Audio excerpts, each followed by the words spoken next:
अब चैप्टर 21.1 को हम देखेंगे, जो कि डायरेक्ट प्रॉपर्टीज पर आधारित है। और इस प्रॉपर्टीज में जो सबसे ज़्यादा प्रॉपर्टीज यूज होगा उसकी भी हम चर्चा कर देंगे, और इस पर कैसे क्वेश्चन बन रहा है उसको आप देख लें। 1-2 क्वेश्चन हम कर देते हैं, उसके बाद में आप खुद इसको पूरा चैप्टर बना लीजिएगा। देखिए चैप्टर जो है 21.1, क्वेश्चन नंबर हम फर्स्ट देखते हैं। इंटीग्रेशन ऑफ -2 से 2 तक मॉडुलस ऑफ x dx। अभी तक हमें मॉडुलस का इंटीग्रेशन नहीं मिला था, कोई भी मॉडुलस फंक्शन हमारे सामने नहीं आया था। तो यहाँ पर -2 से 2 तक है मॉडुलस ऑफ x dx। अब ये इंटीग्रेशन में आया तो आपके ध्यान में आता होगा कि मॉडुलस फंक्शन का डिफरेंशिएशन तो हम लोग पढ़े नहीं, फिर हम इंटीग्रेशन कैसे पढ़ रहे हैं। तो देखिए modulus function piecewise function होता है। मॉडुलस फंक्शन जो होता है पीस वाइज होता है। जैसे मॉडुलस ऑफ x को हम कैसे डिफाइन करते हैं, x modulus of x equal to x यदि x greater than equal to 0, equal to -x if x less than 0। यानी मॉडुलस ऑफ x हर अवस्था में पॉजिटिव वैल्यू देता है, ये कभी निगेटिव नहीं रहेगा। जैसे मॉडुलस ऑफ 2 अगर लिखा जाए तो हम देख रहे हैं कि यहाँ x जो है यानी 2 0 से बड़ा है, तो इसलिए इसको हम केवल 2 लिख देंगे। वहीं अगर -2 होता मॉडुलस में तो हम देख रहे हैं हमारा x जो है वह निगेटिव में है, तो हमारा सेकंड कंडीशन लगेगा, यानी जो x है यानी कि -2, इसके पहले हम माइनस लगा देंगे तो ये फिर हमारा माइनस से फिर प्लस हो जाएगा, यानी पॉजिटिव वैल्यू देगा। यानी मॉडुलस ऑफ x जो होता है वह पीस वाइज फंक्शन है। देख रहे हैं 2 पार्ट में तोड़ा गया है इस फंक्शन को। अगर हम डिफरेंशिएशन करें मॉडुलस ऑफ x का, तो अगर ये पॉजिटिव होगा तो 1 होगा, अगर निगेटिव होगा तो -1 होगा। यानी कि ये 2 पार्ट में इसका डिफरेंशिएशन हो रहा है। यानी x का वैल्यू 0 से बड़ा पर देखेंगे तो पॉजिटिव स्लोप देगा, 0 से छोटा पर देखेंगे तो निगेटिव स्लोप देगा। अर्थात इसका ग्राफ आप देखते होंगे तो इसे ग्राफ ऐसे होता है। देखिए तो दोनों का क्या डायरेक्शन सही है, दोनों का डायरेक्शन सेम है, नहीं है। इसका स्लोप 1 है, इसका स्लोप -1 है। तो इस पॉइंट पर यह हमारा फंक्शन डिफरेंशिएबल नहीं है। डिफरेंशिएबिलिटी का मतलब होता है कि उसके थोड़ा सा आगे हट के पीछे हट के किसी भी डायरेक्शन में हम डिफरेंशिएशन करें यानी स्लोप निकालें तो सेम आए। यहाँ 0 से थोड़ा सा आगे बढ़ते हैं तो इसका स्लोप पॉजिटिव, 0 से थोड़ा पीछे हटेंगे तो इसका स्लोप निगेटिव। इसलिए 0 से बड़ा पर इसका डिफरेंशिएशन 1 होगा, 0 से छोटा पर इसका डिफरेंशिएशन -1 होगा। ठीक है, इसलिए हम लोग इसके बारे में चर्चा नहीं किए हैं मॉडुलस ऑफ x का डिफरेंशिएशन का, लेकिन इंटीग्रेशन में इसका यूज पड़ेगा। तो हम लोग मॉडुलस ऑफ x को अगर इंटीग्रेट करना चाहें तो हम कैसे इसको इंटीग्रेट करेंगे, इस बात को हम देखें। देखिए मॉडुलस ऑफ x अपना वैल्यू चेंज करता है, कहाँ से, 0 से। 0 से बड़ा पर केवल x लिखाएगा, 0 से छोटा पर -x लिखाएगा। तो हम लोग ये जो हमारा लिमिट है -2 से 2 तक, तो यहाँ -2 से हम 0 लिख देंगे, चूँकि 0 से चेंज होता है, इसमें अलग फंक्शन आएगा। और 0 से 2 तक अलग फंक्शन आएगा। -2 से 0 तक में ये निगेटिव वैल्यू दे रहा है, तो निगेटिव वैल्यू है तो यहाँ पर हमको -x लिखना होगा मॉडुलस ऑफ x के जगह पर। और 0 से 2 के बीच में ये पॉजिटिव वैल्यू दे रहा है तो सिर्फ यहाँ पर हमें x लिखना होगा। और उसके बाद हम इंटीग्रेशन जैसे करते हैं वैसे इंटीग्रेशन इसका कर देंगे। चलिए इसको कर देते हैं पूरा। इसको इंटीग्रेट करेंगे तो -x²/2 होगा, और लिमिट होगा कहाँ से, -2 से 0 तक। और ये भी x²/2 होगा, इसका भी लिमिट कहाँ तक होगा, 0 से लेकर के 2 तक। ठीक, माइनस, अब इसमें 0 रखेंगे तो 0 -2 रखेंगे तो स्क्वायर होगा तो 4 होगा, तो 4/2 हो जाएगा। अब प्लस में यहाँ पर 2 रखेंगे तो 4/2 होगा, 0 रखेंगे तो 0 हो जाएगा। ठीक है, अब देखिए यहाँ पर 2 से काट दीजिए इसको तो -2 हुआ, माइनस यहाँ है +2 हो जाएगा। और ये क्या होगा, ये भी +2 होगा, 2 2 4, यही इसका आंसर हुआ। 1-2 और क्वेश्चन देखेंगे, आपको समझ में आ जाएगा। चलिए इसका 3rd नंबर क्वेश्चन देखते हैं हम। फर्स्ट का थर्ड, ये फर्स्ट का फर्स्ट था, ये फर्स्ट का थर्ड है। ये है 0 से 2 के बीच में मॉडुलस ऑफ x माइनस 3 और dx। ठीक है, x माइनस 3 है यहाँ। अब x माइनस 3 को देखिए हम कैसे डिफाइन करते हैं। तो x माइनस 3 का मॉडुलस ये लिखाएगा x माइनस 3 जब x minus 3 greater than equal to 0, फिर लिखाएगा माइनस x माइनस 3 जब x माइनस 3 लेस देन 0। ठीक, अब इसको हम लोग फिर कैसे लिखेंगे, फिर मॉडुलस ऑफ x माइनस 3 को x माइनस 3 लिखेंगे यदि x 3 से बड़ा या बराबर होगा, और माइनस x प्लस 3 लिखेंगे जब x 3 से छोटा होगा। यानी 3 से हमारा फंक्शन जो है वह चेंज कर रहा है। 3 से जब हमारा फंक्शन चेंज कर रहा है तो अपने हम लिमिट में 3 लाएंगे, और हमारा जो लिमिट दिया हुआ है 0 से 2 तक दिया है। तो ज़रा देखें 3 से चेंज हो रहा है, 2 इधर है, 0 इधर ही है, 3 यहाँ है। तो इसलिए ये दोनों यहाँ से जो हमारा ये क्रिटिकल पॉइंट है, जो हमारा क्रिटिकल पॉइंट है वहाँ उसके एक साइड में ही पड़ रहा है 0 और 2, इसलिए इसमें साइन का कोई चेंजिंग नहीं होगा। 0 से 2 तक हम लेंगे तो इधर हमारा फंक्शन क्या दे रहा है, 3 से छोटा पर निगेटिव माइनस x प्लस 3 है, तो हम लिखेंगे माइनस x प्लस 3 और dx। ये मॉडुलस हटेगा तो क्या लिखाएगा, 3 से छोटा पर, ये वैल्यू हमारा 3 से छोटा है तो लिखाएगा माइनस x प्लस 3। ठीक है, अब इसको हम इंटीग्रेट कर लेंगे जैसे पहले हम किए हुए हैं। Minus x square by 2 plus 3x, limit होगा 0 से लेके 2 तक। ठीक, अब इसमें अब 2 का वैल्यू पुट किया जाएगा तो माइनस 4 बाई 2 माइनस 2 हो जाएगा, अब प्लस 6 होगा, और माइनस 0 रखेंगे तो 0 हो जाएगा, यानी इसका भी आंसर 4 होगा। चलिए, अब इसमें अगर हमें हमेशा ऐसा डिफाइन ना करना पड़े उसके लिए क्या उपाय है उसको भी हम बता देते हैं। जो भी फंक्शन मॉडुलस में होगा, जैसे x माइनस 3 मॉडुलस में है, तो ये जो मॉडुलस वाला फंक्शन है 0 से चेंज होता है, तो हम लिख देंगे मॉडुलस ऑफ x माइनस 3 को हम लिखेंगे इक्वल टू 0, यानी x माइनस 3 को अगर 0 देते हैं तो x इक्वल टू हमारा 3 मिलेगा। या अगर इतना नहीं करते हैं तो सिर्फ मॉडुलस में जो वैल्यू है उसको आप 0 कर दीजिए। मॉडुलस के अंदर जो फंक्शन है x माइनस 3, इसको हमने 0 किया तो x बराबर 3 मिला, इसका मतलब है 3 से हमारा फंक्शन चेंज होगा। अगर मॉडुलस ऑफ x था तो x इक्वल टू 0 कीजिएगा तो 0 से हमारा फंक्शन चेंज होगा।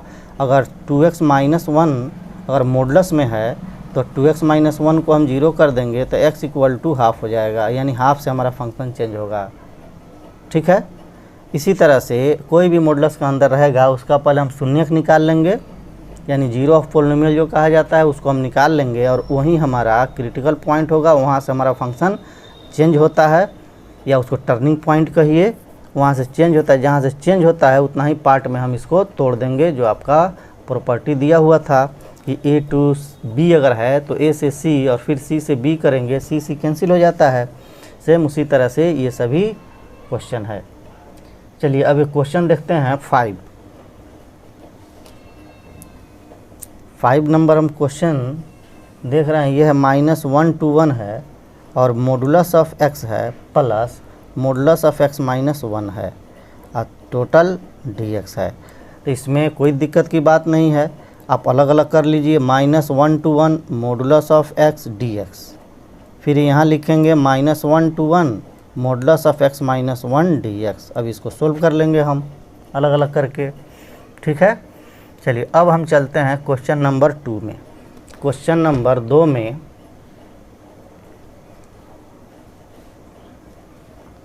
हमें जो क्वेश्चन है वह है -4 to 4 modulus of x plus 2। Same question है ये भी। 2 नंबर जो क्वेश्चन है 2 का 1 -4 से लेकर के 4 तक modulus of x plus 2 dx। तो लिखेंगे क्योंकि x प्लस 2 को अगर हम 0 रखते हैं तो x बराबर क्या मिलेगा, -2। ठीक है, -2 हमारा क्रिटिकल पॉइंट है, यहाँ से हमारा फंक्शन चेंज होगा, लेकिन हमारा लिमिट कहाँ से कहाँ तक है, -4 से 4 तक। अगर इसको हम संख्या रेखा पर रख के देख लें तो -2 को याद रखें, ये हमारा क्रिटिकल पॉइंट है। -4 किधर है, इधर है, और 4 किधर है, इधर है। ठीक है, तो हमारा एक इंटीग्रेशन होगा -4 से -2 के बीच, दूसरा इंटीग्रेशन होगा -2 से 4 के बीच। तो इसको दो पार्ट में तोड़ा जाएगा, -4 से लेकर के -2 तक और फिर -2 से लेकर के 4 तक। तो -4 से -2 के बीच में हमारा फंक्शन क्या होगा, पॉजिटिव होगा कि निगेटिव, इसको हम कैसे चेक करेंगे। तो कोई एक वैल्यू रख के देख लें।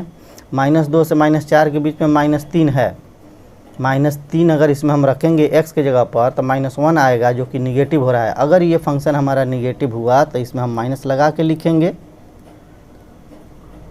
और इसके बाद वाले में पॉजिटिव होगा तो ज्यों का त्यों लिखाएगा। ठीक है, यानी अगर कोई कहता कि मॉडुलस ऑफ x + 2 का वैल्यू बताओ जब x ग्रेटर दैन 5 हो, तो x का मान अगर 5 से बड़ा होगा तो अगर 5 से बड़ा यानी 6 रखेंगे तो क्या होगा, 8 हो जाएगा, यानी पॉजिटिव हो रहा है। जब पॉजिटिव हो रहा है तो x + 2 लिखाएगा। अगर ये कहता है मॉडुलस ऑफ x + 2 का मान बताओ यदि x का वैल्यू 0 से छोटा हो, 0 से छोटा हो, तो 0 से छोटा पर देखिए 0 से छोटा पर अगर हम -1 लेते हैं तब भी पॉजिटिव, -1.5 लेंगे तब भी पॉजिटिव, -2 से जब कम आएंगे तो निगेटिव होगा। तो इसलिए दो पार्ट में लिखना पड़ेगा।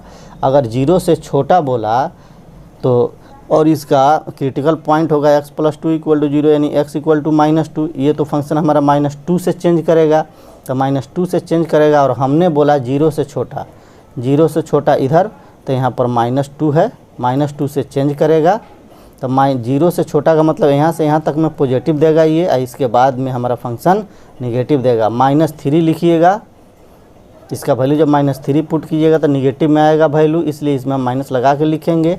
बस इतना ही ध्यान देना है। तो अब इसको हम इंटीग्रेट कर लेंगे अलग अलग। चलिए एक क्वेश्चन हम अपने मन से लेते हैं। 2 का एक कह देते हैं x - 1 × x + 3 का मॉडुलस dx। ऐसा क्वेश्चन शायद आपके बुक में नहीं है, हम इस क्वेश्चन को कर देते हैं ताकि आपका कंसेप्ट क्लियर हो जाए। चलिए इसका शून्यक देखते हैं। पहले हम इसका शून्यक देखेंगे तो लिखेंगे चूँकि x - 1 × x + 3 = 0, तो इसलिए x = मिलेगा 1 और -3 मिलेगा। अब इसको हम संख्या रेखा पर रखेंगे तो -3 इधर बाएं आएगा और 1 जो होगा वह दाएं आएगा। और इसका हम लिमिट ले लेते हैं -5 से लेकर के 10 तक। तो इस पर हम -5 भी इधर रख दें तो -5 तो यहाँ दिखाएगा हमें और 10 हमारा यहाँ दिखाएगा। ठीक है, 10 यहाँ पर है, ये हमारा एंड पॉइंट है, ये हमारा इनिशियल पॉइंट है। अब ये सोचना है कि कौन सा सेक्शन प्लस वाला है, कौन सा सेक्शन इसमें माइनस वाला है। 1 2 3 खंड है, किस खंड में हमारा फंक्शन पॉजिटिव होगा, किस खंड में निगेटिव होगा। अगर आपको कोई रूल रेगुलेशन नहीं मालूम है साइन स्कीम का, तो आप 1 और 10 के बीच का कोई वैल्यू रखें। तो 5 हम रख लेते हैं, 5 इसमें रखेंगे तो क्या होगा, ये पॉजिटिव, यानी इसमें होगा हमारा फंक्शन पॉजिटिव। जब एक खंड मिल गया तो उसके बाद होगा निगेटिव, फिर इसमें पॉजिटिव अल्टरनेट होगा। नहीं तो रख के आप चेक कीजिए, -3 से -1 के बीच का, -3 से 1 के बीच का वैल्यू हम पुट करते हैं -2 अगर पुट करेंगे हाँ तो -2 -1 -3 हुआ। अब -2 यहाँ पुट करेंगे तो × 1 हो जाएगा, तो क्या होगा, निगेटिव। देख रहे हैं ना, तो इसमें निगेटिव होगा। फिर -3 और -5 के बीच का वैल्यू कोई इसमें पुट करेंगे तो पॉजिटिव होगा। चलिए हम -4 पुट करते हैं, तो -4 पुट करेंगे तो -5, -4 पुट करेंगे तो यहाँ -1, तो क्या होगा, ये 5 होगा जो कि पॉजिटिव हो रहा है ना। आसान, एकदम ठीक है। अगर थोड़ा सा आप लोग ध्यान दे देंगे तो कहीं कोई दिक्कत होने वाला नहीं है। तो अब हम लोग अपने फंक्शन को किस तरह से तोड़ेंगे, ये देखिए। चलेगा हमारा इंटीग्रेशन -5 से, ये लोअर लिमिट होगा, और अपर लिमिट एक होगा -3। फिर चलेंगे हम -3 से, तब हो जाएगा कहाँ तक, 1 तक। फिर चलेंगे 1 से, तब हो जाएगा क्या, 10। ठीक है। अब -5 से -3 के बीच में हमारा फंक्शन -5 से -3 के बीच में है हमारा फंक्शन पॉजिटिव है, तो ये लिखाएगा ज्यों का त्यों x - 1 into x plus 3 dx। -3 से 1 के बीच में -3 से 1 के बीच में हमारा फंक्शन निगेटिव है, तो ये लिखाएगा -x - 1 into x plus 3 dx। फिर 1 से 10 के बीच में है तो x - 1 into x plus 3 dx। ठीक है, अब इसको हम इंटीग्रेट कर लेंगे वहीं जो हमारा इंटीग्रेशन करने का रूल है। पहले तो इसको हम मल्टीप्लाई करा दें, क्या होगा ये एक्स स्क्वायर और प्लस 2x - 3 dx। फिर यहाँ पर -3 है, यहाँ 1 है, यही फंक्शन होगा लेकिन निगेटिव हो जाएगा -x square - 2x plus 3 dx। फिर वही फंक्शन हो जाएगा 1 से लेकर 10 तक x square plus 2x - 3 dx। अब इसको हम इंटीग्रेट कर लेंगे वहीं साधारण तरीक़ा से, हमारा आंसर हो जाएगा। उम्मीद करते हैं आपको मॉडुलस का ये क्वेश्चन आपको समझ में आ गया होगा। चलिए अब एक क्वेश्चन हम देखते हैं 3 का दूसरा, थर्ड का सेकंड क्वेश्चन। -1 to 2 है, -1 to 2 है modulus of x³ - x dx। ठीक है, उसी तरह से लिखेंगे, इफ़ लिख दें चाहे चूंकि लिख दें, x³ - x = 0, तो इसका हम फैक्टर करेंगे, x कॉमन निकलेगा, x² - 1 = 0, यानी x into x - 1 into x plus 1 = 0। इसको फैक्टर किया जाएगा तो हमारा मिलेगा x = 0, 1 - 1। देख लिए। अब इसको थोड़ा साइन स्कीम पर हम क्लियर कर दें। एक वैल्यू हमारा -1 है, एक वैल्यू हमारा 0 है, एक वैल्यू हमारा 1 है। और हमारा इंटीग्रेशन की शुरुआत कहाँ से है? -1 से है, तो यहीं से शुरुआत है हमारा। और कहाँ तक गया है ये? 2 तक गया है। चलिए याद रखिएगा इसको। -1 से लेकर 2 के बीच में हमारा 2 पॉइंट और मिल रहा है, 0 है, 1 है, तो हाँ ये टोटल कै खंड हो गया? 3 खंड हुआ। अब 1 से 2 के बीच में हमारा फंक्शन पॉजिटिव है कि निगेटिव है, तो 1 से 2 के बीच में कोई वैल्यू आप पुट कर लें। अच्छा हाँ, 1 से 2 के बीच में कोई वैल्यू पुट करें, तो क्या पुट करें हम? 1.5 पुट कर देते हैं। 1.5 पुट करेंगे तो ये ज़्यादा होगा, ये उससे कम होगा, यानी x³ - 1 है ना, तो 1.5 का क्यूब कीजिएगा -1.5 कीजिएगा तो ये पॉजिटिव आएगा, तो इसमें हो जाएगा पॉजिटिव, ये निगेटिव, ये पॉजिटिव। यही तो साइन स्कीम है। ठीक है, अब हमारा इंटीग्रेशन जो टूटेगा वो देखिएगा किस तरह से। -1 से जाएगा कहाँ तक? 0 तक, फिर जाएगा 0 से 1 तक, फिर जाएगा 1 से 2 तक। अब -1 से 0 के बीच में चूँकि हमारा फंक्शन पॉजिटिव है तो x³ - x dx नहीं लिखा जाएगा, और 0 से 1 के बीच में निगेटिव है तो -x³ - x dx लिखाएगा, और 1 से 2 के बीच में हमारा फंक्शन पॉजिटिव है तो फिर लिखाएगा x³ - x dx। अब इसको आप इंटीग्रेट कर लीजिएगा, आपका आंसर आ जाएगा। अब कुछ त्रिकोणमितीय क्वेश्चन हम देखते हैं। चलिए 4 नंबर देख लीजिए। -π/4 से π/4 तक है, मॉडुलस ऑफ tan x है, dx है। ठीक है, तो tan x है, तो -π/4 से π/4 के बीच में tan x, तो tan के साथ अगर निगेटिव एंगल लेते हैं tan -θ - tan θ। ठीक है, तो माइनस की शुरुआत कहाँ से होता है? 0 से।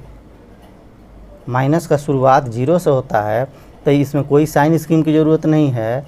हमारा -π/4 से लेकर कहाँ तक? 0 तक, यानी इसके बीच में जितनी संख्याएं होंगी सब के सब निगेटिव होंगी। और फिर 0 से लेकर के π/4 तक, तो इसके अंदर में हमारा tan निगेटिव होगा तो -tan x लिखा जाएगा, और इसके अंदर में पॉजिटिव होगा तो tan x लिखा जाएगा, और उसके बाद हम इसको इंटीग्रेट कर लेंगे। चलिए एक और क्वेश्चन देखते हैं हम। 5 नंबर का भी हिंट कर देते हैं। 0 से pi modulus of cos x dx, 0 से पाई है। तो देखिए ये जितने इसमें क्वाड्रेंट होते हैं उसमें हम तोड़ दें, तो 0 से लिख देंगे π/2 और π/2 से लेकर के कहाँ तक, पाई तक।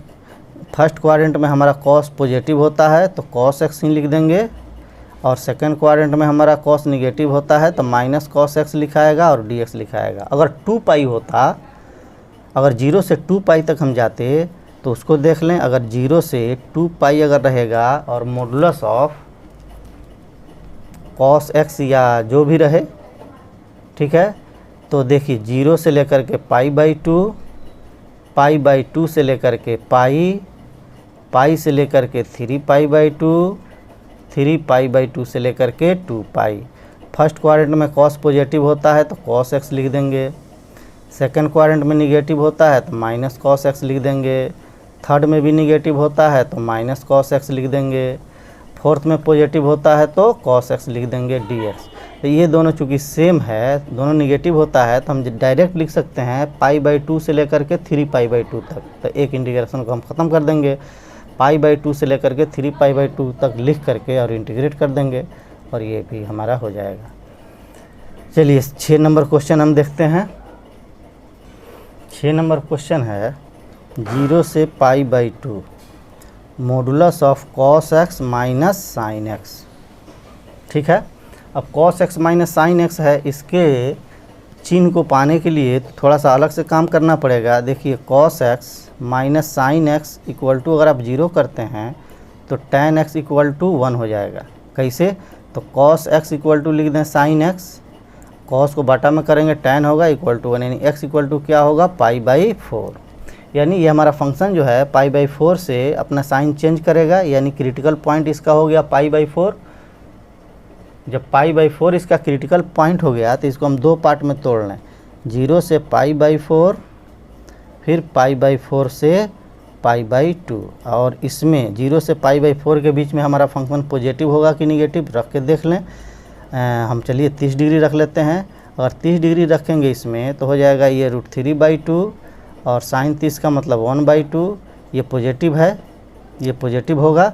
अब घटा के देख लीजिएगा, ये जब पॉजिटिव हो जाएगा तो हम ज्यों कहते हैं इस फंक्शन को लिख देंगे cos x minus sine x dx। यहाँ पर लिख देंगे माइनस दे करके cos x minus sine x लिख देंगे, dx लिख देंगे और इसका आप इंटीग्रेशन कर लेंगे। चलिए अब इसके बाद से हम दूसरे वीडियो में इसके बाद वाला क्वेश्चन हम आपको करेंगे, 8 में से 1 कर लेंगे। उसके बाद अब सेकंड टाइप में घुसा जाएगा। तब तक हम रहने देते हैं इसको।